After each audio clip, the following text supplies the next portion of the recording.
வேண்டும் என்பதுதான். ஆனா தேவன் நம்மை தெரு தெரு அலைய விடல. ஹல்லேலூயா, ஹல்லேலூயா. நீங்கள் ஆராதிக்கிற, நாங்கள் ஆராதிக்கிற எங்கள் தேவன் எங்களை தப்புவிக்க வல்லவராய் இருக்கிறார். ஹல்லேலூயா. அன்றைக்கு சாத்ராக், ஆபேத், மேஷாக், ஆபேத்நேகோவை தப்புவித்தார். சிங்கங்களின் வாயை தேவன் கட்டினார். தானியேலை, ஜீவனுள்ள தேவனுடைய தாசனாகிய தானியேலே, நீ ஆராதி இடைவிடாமல் ஆராதிக்கிற உன் தேவனாகிய கர்த்தரை தப்புவிக்க வல்லவராய் இருந்தாரா? ஆம் ராஜாவே. ஹல்லேலூயா. இதுதான் நம்ம பதிலா இருக்கணும். இது பதிலா இருக்கும். ஏனென்றால் நாம் ஆராதிக்கிறவர் ஜீவனுள்ள தேவன். நாம் ஆராதிக்கிறவர் ஒரு சாதாரணமானவர் அல்ல. We are not worshiping a man. We are worshiping the Almighty God. இந்த வேதத்தை நம் தேவன் நம் கரத்தில் எழுதி கொடுத்திருக்கிறார்.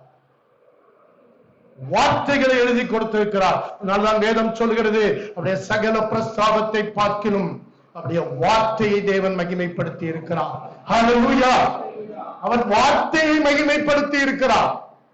அவருக்கு எத்தனையோ பிரஸ்தாபங்கள். நீங்கள் பார்க்கிற மரங்கள், மலைகள், காடுகள், சமுத்திரங்கள், என் தேவன் நம்முடைய ஆண்டவர் ஒரு வார்த்தையினால் உருவாக்கினார். ஒரே ஒரு வார்த்தை தாங்க.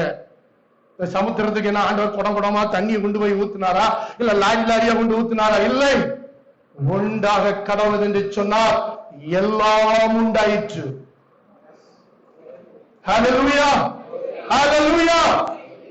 உங்களுடைய என்னுடைய வாழ்க்கையிலே தேவன் ஒரு வார்த்தை சொல்லுவாரானால் முதலாவது வார்த்தைக்கு நாம் கீழ்ப்படுகிறவர்களாக இருக்க வேண்டும்.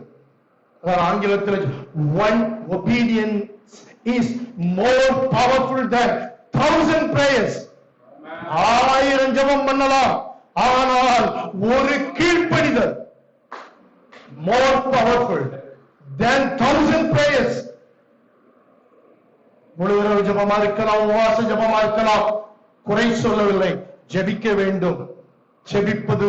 ஜெபிப்பதுதான் நமக்கும் தேவனுக்கும் உள்ள உறவு. ஆனால் வேதத்தை புறந்தள்ளி விட்டு ஜெபிக்க கூடாது. வேதத்தை கேளாதவனுடைய ஜெபம் அவருக்கு அருவருப்பாய் இருக்கும் என்று வேதம் சொல்கிறது. ஹல்லேலூயா, ஹல்லேலூயா. Thank you Lord. நன்றி.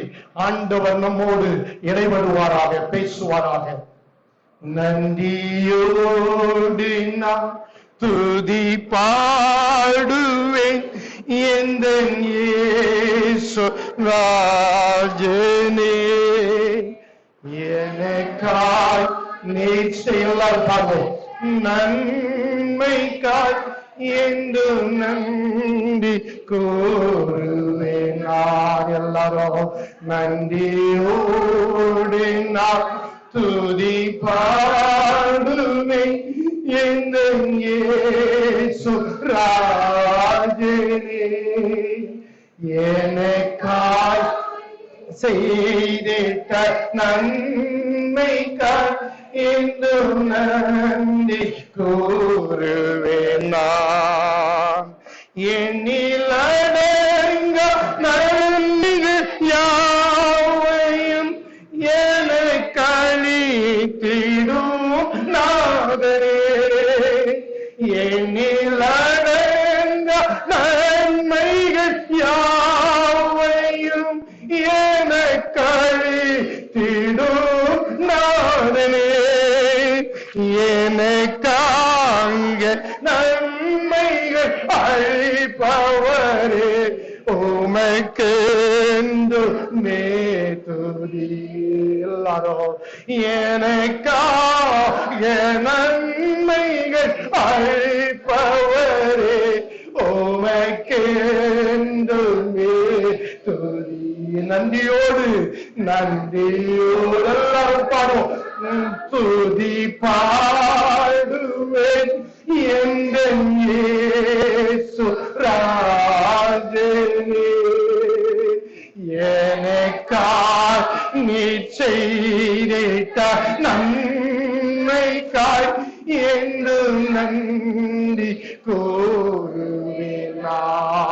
நன்றியோடு நான் துதி பாடுவேன் எந்த இயேசு ராஜனே. எனக்காய் நீ செய்திட்ட நன்மைக்காய் என்றும் நன்றி கூறுவேன். ஆண்டவரே, உம்மை நன்றியோடு நாங்கள் துதிக்கிறோம், ஸ்தோத்தரிக்கிறோம். ஆண்டவரே, நீர் எங்களுக்கு செய்த நன்மைகளுக்கு பதில் ஈடாக நாங்கள் என்னையும் நாங்கள் செய்ய முடியாது. தேவரீர் எனக்கு செய்த எல்லா உபகாரங்களுக்காக நான் எண்ணத்தை செலுத்துவேன்.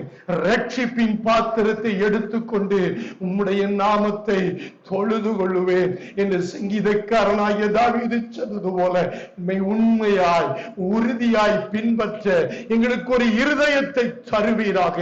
கல்லான இருதயங்களை மாற்றி போட்டு எங்களுக்கு சதையான இருதயத்தை கொடுப்பீராக. ஒத்த சுத்த இருதயத்தை என்னிலே சிருஷ்டியும் என்று சங்கீதக்காரனாகிய தாவீது 51ஆம் சங்கீதத்திலே அவன் பாவத்துக்கு உட்பட்ட பொழுது தேவனிடத்திலே மன்றாடினான். சுத்த இருதயத்தை என்னிலே சிருஷ்டியும், நிலைவரமான ஆவியை என் உள்ளத்திலே புதுப்பியும் என்று ஜெபித்த பொழுது பதில் கொடுத்தீர். ஆண்டவரே, நாங்களும் இன்றைக்கு ஜெபிக்கிறோம், சுத்த இருதயத்தை எங்களுக்கு தாரும். ஒரு நிலைவரமான ஸ்டெட்ஃபாஸ்ட் ஸ்பிரிட், மாறி மாறி போகிற ஒரு ஆவி அல்ல ஆண்டவரே. நீர் எங்களுக்கு தந்தருளின பரிசுத்த ஆவியினாலே ஆண்டவரே நிலைவரமாய் நாங்கள் ஜீவிக்க, முன்னேறி செல்ல, நாளுக்கு நாள் விருத்தி அடைய, நாளுக்கு நாள் பெருக எங்களுக்கு உதவி செய்வீராக. ஜனத்தை கர்த்தர் ஆசீர்வதிப்பீராக, பெருக பண்ணுவீராக, மேன்மையடைய பண்ணுவீராக, குறைவுகளை நிறைவாக்குவீராக, தடைகள் நீங்குவதாக, சத்துருவின் கிரியைகள் அழிக்கப்படுவதாக.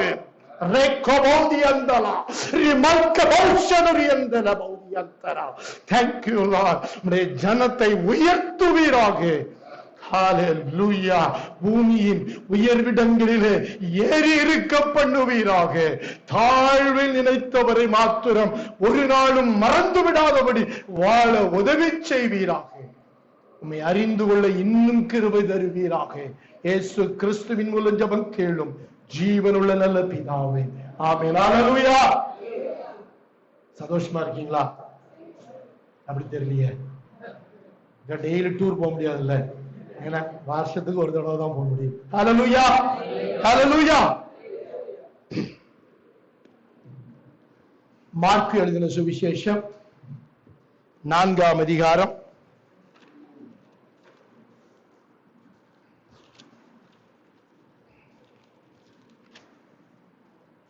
3ஆம் வசனம் முதல் யாராவது ஒரு ஆள் வாசியுங்கள்.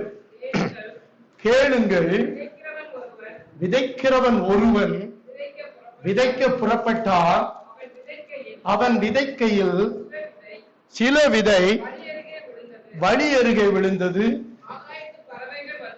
ஆகாயத்து பறவைகள் வந்து அதை பட்சித்து போட்டது. சில விதை அதிக மண் இல்லாத கற்பாறை நிலத்திலே விழுந்தது. அதற்கு ஆழமான மண் இல்லாததினாலே சீக்கிரத்திலே முளைத்தது. வெயில் ஏறின போது தேய்ந்து போயிற்று, வேர் இல்லாமையால் உண்டு போயிற்று. சில விதை முள்ளுள்ள இடங்களில் விழுந்தது. முள் வளர்ந்து அது பலன் கொடாதபடி அதை நெருக்கி போட்டது. சில விதை நல்ல நிலத்தில் விழுந்தது. ஓங்கி வளருகிற பயிராகி 1 30, 1 60, 1 100 பலன் தந்தது.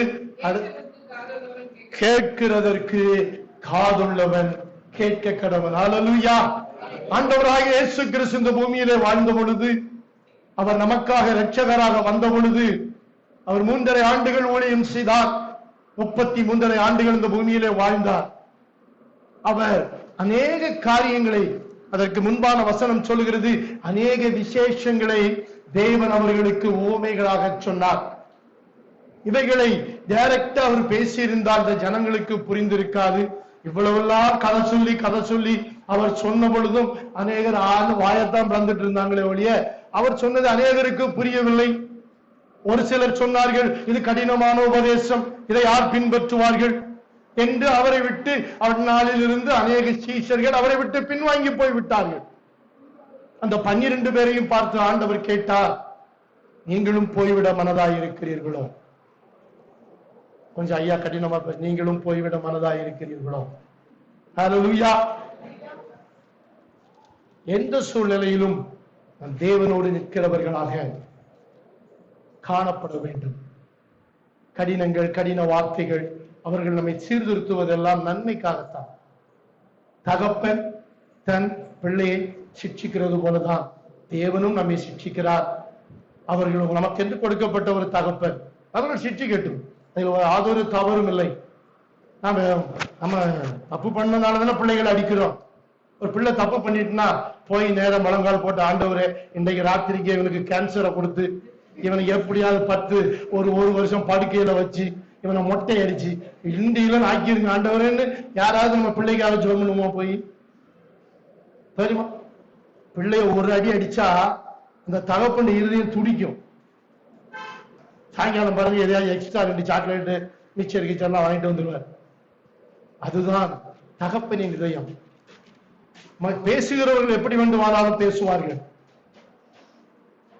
எந்த தகப்பனும் பிள்ளை நல்லா இருக்கணும், நல்ல மார்க் வாங்கணும், நல்லா முன்னேறி வரணும், நல்ல படிப்பு படிக்கணும், எல்லாத்தோட உயர்ந்திருக்கணும்னு எல்லா தகப்பனும் ஆசைப்படுவார்கள். ஆசைப்படுறவன் தான் தகப்பன். கேன்சர் வரணும்னு ஜெபம் பண்றவன் தகப்பன் கிடையாது. ஒரு நாள் தேவன், அதனால்தான் வேதம் சொல்லுது, தகப்பன் தன் புத்திரனை சிக்ஷிக்கிறது போல. இன்னொரு இடத்துல சொல்றாரு, பொல்லாதவர்களாகி நீங்கள் உங்கள் பிள்ளைகளுக்கு நல்ல ஈவுகளை கொடுக்க அறிந்திருக்கும் போது. ஆனா உனக்கே தெரியுது உன் பிள்ளைங்க என்ன கொடுக்கணும்னு, உனக்கு என்ன கொடுக்கணும்னு எனக்கு தெரியாதா? இதுதான் ஆண்டவர் சொல்லுகிறார். உனக்கு என்ன கொடுக்கணும்னு எனக்கு தெரியும், இது உனக்கு உரியது அல்ல, இது நீ போக வேண்டிய வழி இல்ல, நீ நிக்க வேண்டிய இடம் இது இல்ல, நீ இருக்க வேண்டிய இடம் இது இல்ல, நீ போக வேண்டிய எலியாவை பார்த்து ஆண்டவர் சொன்னா, நீ போக வேண்டிய தூரம் வெகு தூரம், நீ பண்ண வேண்டிய பிரயாணம் வெகு தூரம். நீங்க என்னடா போதுங்கிறதாவே எல்லாம் முடிஞ்சுன்னு சூறை செடியின் கீழே போய் படுத்தாச்சு. தேவன் அங்கே தட்டி எழுப்பினார். சூறை செடி என்பது ஒரு சூசைட் பண்ணிக்கொள்கிற ஒரு மரம். ஏனென்றா அது ஆக்சிஜனை பூரா சக் பண்ணிருமா, கார்பன் டை ஆக்சைடு தான் அதிகமாய் கொடுக்குமா. அதுல போய் படுத்தா போதும், தன்னை போல டிக்கெட் வாங்கிடலாம். எலியா அப்படி ஒரு முடிவை எடுத்து விட்டார் என்று வேத பண்டிதர்கள் சொல்கிறார். சோர்வு வரும் பொழுதுதான் அப்படிப்பட்ட முடிவுகளை எடுக்கிறோம். ஆனால் தேவன் அவனை தட்டி எழுப்பி, நீ போஜனம் பண்ணு. நமக்கு போஜனம் வேர்ட் ஆஃப் காட் தான்.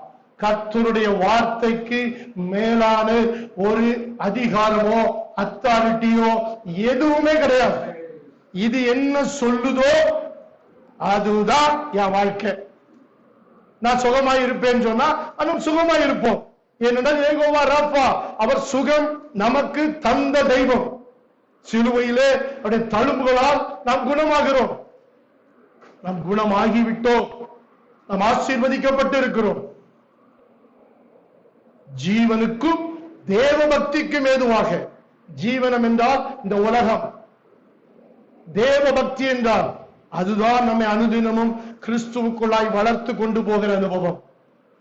கிறிஸ்துவுக்குள்ளாய் நாம் வளர வேண்டும் என்பதுதான் தேவனுடைய திட்டம். இயேசு கிறிஸ்துவுக்குள்ளாய் நாம் வளர வேண்டும். நம்ம பிள்ளை வளரலன்னா வேதனைப்படுவோமா, பட மாட்டோமா? காலேஜுக்கு போகும்போது ஒரு டவுசர் ஒண்ணு போட்டுக்கிட்டு கையில ஒரு ஃபீடிங் பாட்டில வச்சுக்கிட்டு போனா சந்தோஷப்படுவோமா, துக்கப்படுவோமா? கரெக்டா ப்ராப்பரா வளர்ந்திருக்க வேண்டிய வலயத்துல வளரலன்னா உடனடியாக சம்திங் ராங். நான் உடனே முடிவெடுக்கிறோம், டாக்டரை போய் பார்க்கிறோம், என்னையா இவன் 10 வயசுல செய்ய வேண்டிய வேலையை செய்யாம இன்னைக்கு இவன் ஃபீடிங் பாட்டில்ல பால் கேட்டுக்கிட்டு இருக்கான்னு. அதான் நீங்க புதிதாய் பிறந்த குழந்தைகளை போல களங்கமில்லாத திருவசனமாகிய ஞானப்பாலின் மேல் வாஞ்சையாயிருங்கள். அந்த பால் தான் நம்மளை வளர்க்கும். வேதத்தை விட்டுட்டு நாம தரிசனங்கள், சொப்பனங்கள் என்ன வேணாலும் பார்த்துக்கிட்டு அதை மட்டும் வச்சு கதையை ஒரு நாள் ஓட்டக்கூடாது. எங்க உறவினர் ஒருவர் உண்டு, நல்லா ஜபிப்பார். அவருக்கு எப்ப பார்த்தாலும் அவருக்கு சொப்பனம், தரிசனம் நிறைய தெரியும். ஒரு ஆண்டவருடைய பிள்ளை. அவரை பார்த்தா புறஜாதிகள், எங்களுடைய சொந்தக்கார இந்துக்கள்லாம் சொல்லுவாங்க, சொப்பன சுந்தரம் வந்துட்டான். ஆகுன்னா சொப்பனம் அவுத்து விட்டுற. நான் இன்னைக்கு ஒரு தக்காளி பழத்தை பார்த்தேன், அது மேல் பக்கம் பச்சையா இருந்துச்சு, கீழே சிவப்பா. எங்க அது எப்படி இருந்தா நமக்கு என்னங்க, அது மேல சிவப்பா இருக்கட்டும் கீழே பச்சையா இருக்கட்டும். நான் கத்திரிக்காயை பார்த்தேன், அதுல மேல காம்பு இல்லாமல் இருந்தது, காம்பு கீழே இருந்து, என்னத்தையா சொல்லுவார். நாங்கெல்லாம் கேள்வி பண்ணுவோம். நாங்க இப்பொழுது கடவுள் நம்மோடு பேசுகிறார் அப்படின்னு நாங்க ரசிக்கப்படாத காலத்துல நாங்க 4 பேர் சேர்ந்து கர்த்தர் ஒரு கத்திரிக்காயை காட்டுகிறார் அப்படிலாம் கேள்வி பண்ணுவோம். கர்த்தருடைய உண்மையான தரிசனம் சொப்பனம் கேலி கூத்தாகி விடக்கூடாது. தரிசனம் சொப்பனம் இல்லை என்று வேதம் சொல்லவில்லை. இதை சார்ந்த வாழ்க்கை அல்ல. தேவன் தரிசனங்களோடு இன்னைக்கும் பேசுகிறார், சொப்பனங்கள் மூலமாய் பேசுகிறார். எதற்கு ஒரு சொப்பனத்தை தேவன் காமிக்கிறார்? ஐயா உங்களை பத்தி தேவன் சொன்னார், உங்களுக்கு ஒரு கை கால் விளங்காத மாதிரி காட்டினார். ஆனா இவர் எப்படா கை கால் விளங்க பார்த்துக்கிட்டே இருக்க கூடாதுண்ணா. நல்லா தான் இருக்கு. நேற்று என்கிட்ட காமிச்சார லேசா கை இழுக்குன்னு பார்த்தேன், ஸ்ட்ரைட்டா உட்காந்துருக்கேன். இது அல்ல, அவருக்கு ஜெபிப்பதற்காகத்தான் நமக்கு காட்டுகிறாரே ஒழிய இதை போய் ஊரெல்லாம் சொல்லி கர்த்தர் எனக்கு அதை காட்டினார் இதை காட்டினார் கிடையாது. நமக்கெல்லாம் ஒரு நாள் ஒரு சொப்பனும் வரமாட்டேன். நானும் ட்ரை பண்ணி பாக்குறேன், எங்கேயா காட்டுன்னு ஒன்னையும் காட்ட மாட்டேங்காது. தொல்லையின் திரட்சினாலதான் சில நேரம் சொப்பனம் இருக்கு. தொல்லை ரொம்ப சங்கடம் நெருக்கடி, அது வேலை கீழன்னு சொப்பனம் காலங்காத்தால் ஏதாவது ஒண்ணு வந்துருது. நம்ம இப்ப இந்த சொப்பனத்தை யார்ட்டையும் சொல்லவும் முடியாது. சொன்ன முடிஞ்சா இவன் ரசிக்கப்பட வேணும்னு சொல்லிவிடுவோம் இல்லையா? அதனால நாம சொப்பனங்களை தேவன் நமக்கு தருவது, ஒருவரை குறித்து நமக்கு காண்பிக்கிறார் என்றால் கிரயம் செலுத்த வேண்டும். கிரயம் செலுத்தணுங்க. கிரயம் செலுத்தி ஜெபிக்கணும். ஆண்டவரே இப்படி ஒரு சொப்பனத்தை பாக்குறேன்னு உடனே டக்குன்னு டகார்னு மோட்டார் சைக்கிளை ஸ்டார்ட் பண்ணி நேரம் அவர் வீட்டுக்கு போய், அவரு ஏற்கனவே நொந்து நூலாகி போயிருப்பார். இருந்து போய் ஆண்டவர் அதை காட்டினார் இதை காட்டினார், உங்க வீட்டு முன்னால ஒரு சிங்கம் படுத்திருக்கு, பின்னால கரடி படுத்து. நாங்கெல்லாம் இந்த மாதிரி பாத வழியா கடந்து வந்ததுனால சொல்றேன். அன்னைக்கு கூட எங்க அக்காட்ட கேள்விப்போன்னு சொன்னேன், ஒரு சர்க்கஸ் கம்பெனியே வச்சிருக்கலாம், இவ்வளவு மிருகம் இருந்ததுக்கு இப்ப நானும் சிங்கத்தை வாங்க முடியுமா? அது சர்க்கஸ் கம்பெனி மாதிரி ஆயிப்போச்சு நம்ம வாழ்க்கை. உங்க வீட்டு முன்னால சிங்கம், ஏங்க ஏசுநாதர் உள்ள இருக்காருன்னு சொன்னா வாசல்ல சிங்கம், இங்க பின்னால கரடி, சைட்ல குரங்கு, ஊர்ல இருக்கிற அத்தனை மிருகம் நம்ம வீட்டை சுற்றி தான் இருக்கு. இயேசுவானவர் எங்கய்யா? அது அவருக்கும் தெரியல, எனக்கும் தெரியல. பிரச்சனை அதுதான். ஏன்னா வார்த்தை தெரியல. இது தெரியாம நம்ம இப்படிதான் கேட்டுக்கிட்டு இருக்கணும். ஐயா சிங்கம் படுத்திருக்குன்னாரு, வாசல்ல போகும்போதே கை காலெல்லாம் ஆடும், எங்க படுத்திருக்கோம் ஏதும் அதை மிதிச்சு தொலைச்சு அது நம்ம கடிச்சிடக்கூடாதுங்கிற பயம் வந்துடும். தேவன் நமக்கு பயமுள்ள ஆவியை கொடாமல் அன்பும் பலமும் தெளிந்த புத்தியுள்ள ஆவியை கொடுத்துருக்க. Sound mind. என்ன ஒன்னும் செய்ய முடியாது. நான் இயேசு கிறிஸ்துவின் ரத்தத்தாலே பாதி கால படிச்சோம், ரத்த கோட்டைக்குள்ள இருக்கிறோம். எந்த சிங்கம் வரும்? ஒரு சிங்கம் வர்றதுக்கு வாழ்நாள் பூரா அந்த சிங்கத்தையும் கரடியும் விரட்டி கடைசியில வாழ்ந்து எதுக்கு இயேசுவை பின்பற்றணும், வேற ஏதாவது வழி இருக்கான்னு தேடுற அளவுக்கு ஆயிரும். என்றைக்கு இந்த மாதிரி கதைகளை கேட்கறத விட்டுட்டு வேதம் என்னை குறித்து என்ன சொல்லுகிறதோ இதுதான் என்னுடைய பிக்சர், இதுதான் என் படம், இது எங்கேயாவது சிங்கம் படுத்துன்னு சொல்லிச்சா? ஒரு சிங்கம் வந்துச்சு, ஒரு விசை தாவீது அடிச்சு நொறுக்கி போட்டு போயிட்டே இருந்தான். நம்ம சிங்கம் போக மாட்டேன், ஏன்னா நம்ம மைண்ட்ல செட் ஆயிடுச்சு. அப்பதான் போற உள்ள படி தட்டவும் அன்னைக்கே சொன்னார் அவரு சிங்கம் படுத்திருக்கு. நம்ம ஆண்டோடைய வார்த்தையை விட இந்த சிங்கம், இந்த தக்காளி பழம், கத்திரிக்காய் இதை அதிகமா விசுவாசிப்போம். இதுல இருக்கிற ஒரு சுவராசியம் அதுதான் ஆண்டோடைய பிள்ளைகளாகிய நாம் உணர்ச்சி வசப்பட்ட கிறிஸ்தவனா இருக்கக்கூடாது. சபைக்கு வாரம் அப்படியே உணர்ச்சி வசம், இன்னைக்கு ஒரு நாள் ஐயா சந்தோஷமா வா, இன்னைக்கு அப்படியே பரலோகம் மாதிரி இருந்துச்சு, ஒரு அடுத்த வாரம் நரகம் மாதிரியா இருந்துச்சு. அது கிடையவே கிடையாது. நெவர் பி ஒரு எக்ஸைட்டட் கிறிஸ்டியன்ஸா நம்ம இருக்கக்கூடாது. ஒரு உணர்ச்சி வசப்பட்ட நிலைமையில அப்படியே அது அந்த கதவை தாண்டோன்னு போயிடும். வேரூந்தின கிறிஸ்தவனா இருக்கணும், வார்த்தையில வேரூண்டி இருக்கணும், கண்மலையாகிய கிறிஸ்துவின் மேல் கட்டப்பட்டவங்களா இருக்கணும். வீட்டை வச்சு முடிவெடுக்க கூடாது. வெள்ளம் வரும்போதுதான் இந்த வீடு நிக்குமா நிக்காதான்னு தெரியும். வீட்டை அஸ்திபாரம் தான் முக்கியம். அஸ்திபாரம் வெளியே தெரியுமா? அஸ்திபாரத்தை மேல வச்சு வீட்டை கீழே கட்ட முடியாது.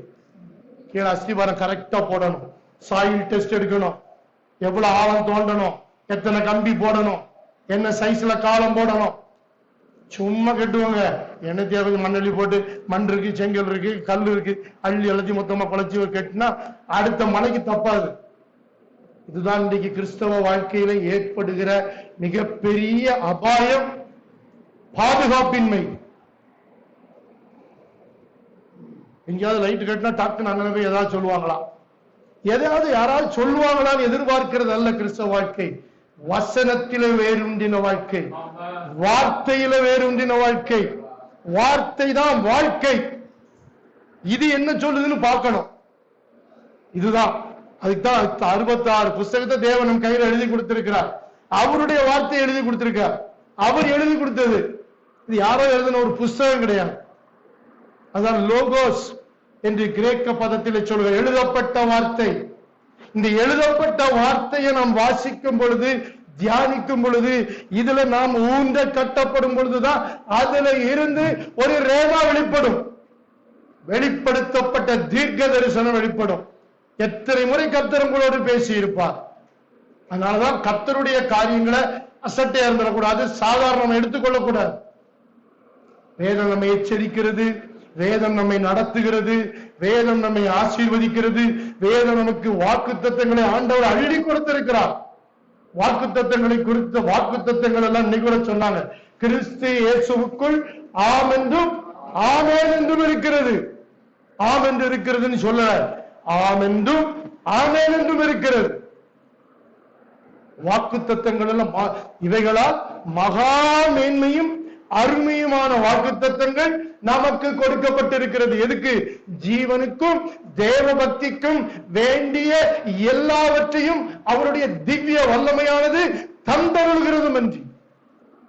ஆண்டவர் யார்? ஆண்டவருக்குள் நான் யார்? கிறிஸ்து யார்? இயேசு யார்? இயேசு ஏன் இந்த உலகத்திற்கு வந்தார்? அநேக கிறிஸ்தவர்கள், ரட்சிக்கப்பட்டவர்கள், ஏன்டா ரட்சிக்கப்பட்டோமோ, ரட்சிக்கப்படாமல் இருந்தா நல்லா இருக்கும் அப்படி என்று சொல்லுகிற விசுவாசிகள் இன்றும் இருக்கிறார்கள்.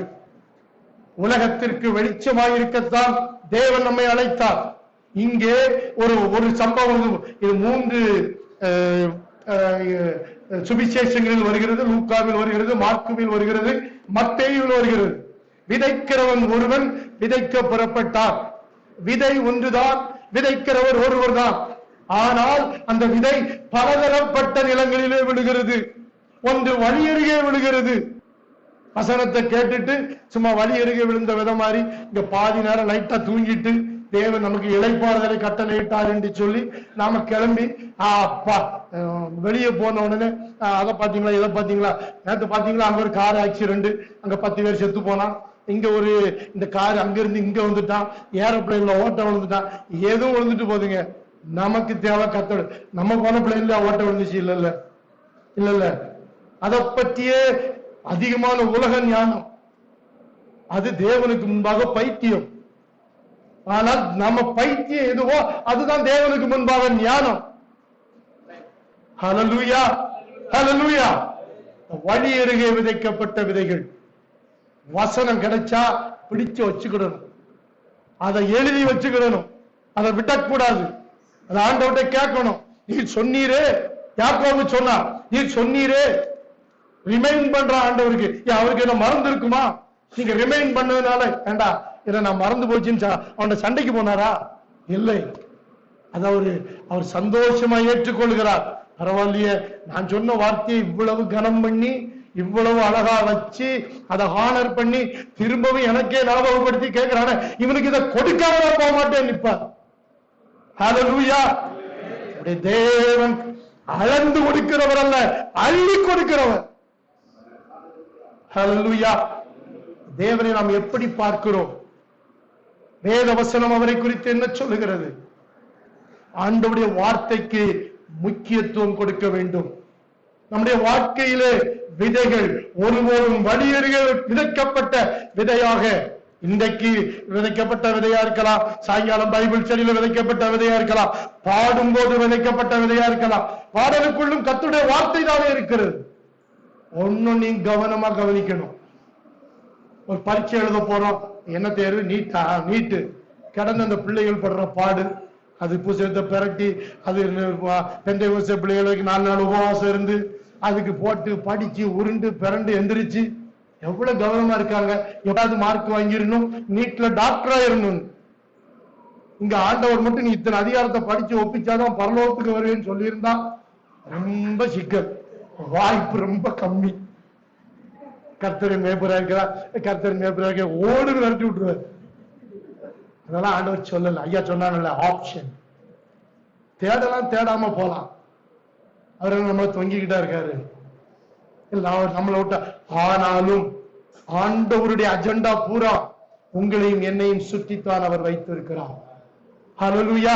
இரவும் பகலும் அவருடைய கண்கள் நம்மைத்தான் நோக்கி கொண்டிருக்கிறது, நம்மைத்தான் அவர் பார்த்து கொண்டிருக்கிறார். இவனை இதுக்காக டிசைன் பண்ண, இதுக்காக தெரிந்து கொண்டேன். அப்படியே அப்படியே அப்படியே அப்படியே அப்படியே அதை அடிச்சு நம்ம ஆண்டவர் யாரையும் பொல்லாங்கி நான் சோதிக்கிறவர் அல்ல. சோதிக்கப்படுகிற எவனும் தேவன் என்னை சோதித்தாருன்னு சொல்லக்கூடாதுன்னு பைபிள்ல இருக்கு. ஏன்னா நன்மையான எந்தையும் பூரணமான எந்த வரமும் பரத்திலிருந்து உண்டாகி ஜோதிகளின் பிதாவிடத்தில் இறங்கி வருகிறது. அவற்றிலிருந்து கேன்சரும் ஒரு ஊழியக்காரர் ஒரு சபைக்கு சொல்லி கொடுத்தார், நீ எப்படியாயிலும் ஆண்டவர்கிட்ட கைய கால பிடிச்சு, ஆண்டவர் எப்படியா 10 நாள் என்ன பாடாத பாடுபடுத்தி ஆஸ்பத்திரியில போட்டு என்ன வாட்டி வதைச்சு குளுக்கோஸ் எல்லாம் ஏத்தி எக்ஸ்ரே எடுத்து ஸ்கேன் எடுத்து என்ன எப்படியாவது பரலோகத்துக்கு கொண்டு போயிடும். எங்கேயாவது பைபிள் இருக்காயா 10 நாள் ஆஸ்பத்திரியில படுத்து பரலோகத்துக்கு போறதுக்கா? தேவன் நம்மை இயேசு கிறிஸ்து நமக்கு கொடுத்தார். சொந்த குமாரன் என்று பாராமல் அவரையே கொடுத்தவர். அவரோடு கூட சுகம், பலன், ஜீவன், ஆரோக்கியம், ஆவிக்குரிய வாழ்க்கை, அபிஷேகம் எல்லாத்தையும் கொடுத்துட்டார். அவரே அபிஷேகிக்கப்பட்டவர். அதனால்தான் அவர் இயேசு கிறிஸ்து, ஜீவனுள்ள தேவனுடைய குமாரனாகிய கிறிஸ்து. எங்க இருந்துங்க அந்த பேதுருக்கு தெரியும்? பேதுருக்கு என்ன தெரியும்? ஒண்ணும் தெரியாது, ஒண்ணுமே தெரியாது. வச்சு நெருக்கல சத்தியமா தெரியாதுன்ட்டான். அங்க ஆளு சுத்தி பேச்ச பார்த்தா அவர் மாதிரியே இருக்க, ஐயா சத்தியமா தெரியாதியா, அவரு விளங்காதவங்க சத்தியம் பண்ணவும் சபிக்கவும் தொடங்கினார். என்னென்ன சொல்லி சபிச்சாமோ தெரியல, நல்லா வேணுமையா விட்டுறாதீங்க அப்படின்னு நவுண்டுட்டான். ஆனா ஒரு பார்வை நம்மளும் செஞ்சிருப்போம், எத்தனை நேரம் காம்ப்ரமைஸ் பண்ணிருப்போம், எத்தனை நேரம் எவ்வளவு தப்பு பண்ணிருப்போம். நான் என்ன சொல்றேன், உங்களை சொல்றேன், என்ன சொல்றேன். அதனால அதையெல்லாம் மீறி என்னையும் கொண்டு ஒரு மனுஷனா நிப்பாட்டிருக்காரு பாருங்க. அதுதாங்க கிருபை, அதுதான் கிருபை, வேற ஒண்ணுமே கிடையாது, ஒண்ணுமே கிடையாது. அவருடைய கிருபை, அவருடைய இரக்கங்களுக்கு அளவே கிடையாது, முடிவே கிடையாது. அவ்வளோ பெரிய தெய்வம் நம்மளை சுத்தி சுத்தி சுத்தி சுத்தி வந்துகிட்டு இருக்காருங்க. நம்ம என்ன பெரிய இவருனா நம்மளை சுத்தி வந்துட்டு இருக்காரு. ஒண்ணு தெரிந்து கொள்ளுங்கள், அவருடைய அஜெண்டா உங்களை சுத்தி இருக்குது, என்ன சுத்தி இருக்குங்க. அதுக்குதான் உலகத்துல எத்தனை பேர் இருக்காங்க, அம்பானி இருக்காங்க, அதானி இருக்காங்க, விட்டுட்டு ஓடுங்க மல்லையா இருக்காரு, எத்தனையோ பேர் இருக்காங்க. நான் பெரிய கெட்டிக்காரன், ரொம்ப திறமசாலியா, அதனாலதான் என்ன இயேசு ரட்சித்தார், நீ யாராவது நம்மளா சொல்ல முடியுமா? ஒன்றுக்கும் உதவாது 12 சீஷர்களை தெரிந்து கொண்டாரு. எல்லாம் பெரிய எம்ஏ எம்பில் படிச்சவங்களே படிச்சு கொண்டு வந்தாரு. ஒண்ணும் கிடையாது. ஒருத்தன் மீன் பிடிச்சுக்கிட்டு இருந்தான், ஒருத்தன் அப்படிப்பட்ட ஒரு இலட்ரேட் பீப்புள். அதுக்கு ஒரு சின்ன சம்பவம் பாத்தீங்கன்னா, அவர் இந்த சமாரியா ஸ்திரியை சந்திக்கும் பொழுது கிணத்துகிறதே இருப்பார். அவருக்கு மிகுந்த இழைப்படைந்தவரை பசி உண்டாயிட்டு. அப்போ 12 பேருக்கு 12 + 1 13 பேருக்கு சாப்பாடு வாங்கணும். 12 பேர் போயிட்டான். ஏங்க 4 வடை வாங்குறதுக்கு 12 பேரா? 12 வடை என்ன வெயிட் இருக்கும்? சாப்பாடே வச்சுக்கிடுங்க, ஒரு பாக்கெட் பிரியாணி. இதை வாங்குறதுக்கு 12. அங்கேயே 2 வடையை டப்பு டப்புன்னு தூக்கி வாயில போட்டிருப்பான். அவங்க அவர்கிட்ட சொல்லிடுவாப்பா, ஏசுவாரு. இதுதாங்க அவங்க. அப்படிப்பட்டவங்களை தான் தேவன் தெரிந்து கொண்டு வந்து அபிஷேகம் பண்ணி அப்போஸ்தலர்கள் ஆக்கினார். சில விதை வழி அருகே டைம் வச்சு ஐயா ஏசிடுவாங்க. சில விதை வழி அருகே விழுந்தது, சில விதை கற்பாறை நிலத்தில் விழுந்தது. அதுல கற்பாறையில விழுந்து முளைச்சது. காரணம் என்ன தெரியுமா? கொஞ்சம் மண், அதிக மண் இல்லாததினாலே. அந்த நிலம்தான் நம்முடைய இருதயம். நம்முடைய அந்த இதயம் சுத்தமா இருந்தா, சுத்த இருதயத்தை நிலை சிருஷ்டியும். சுத்த இருதயம் உள்ளவர்கள் பாக்கியவான்கள், அவர்கள் தேவனை தரிசிப்பார்கள். சுத்த இருதயம்.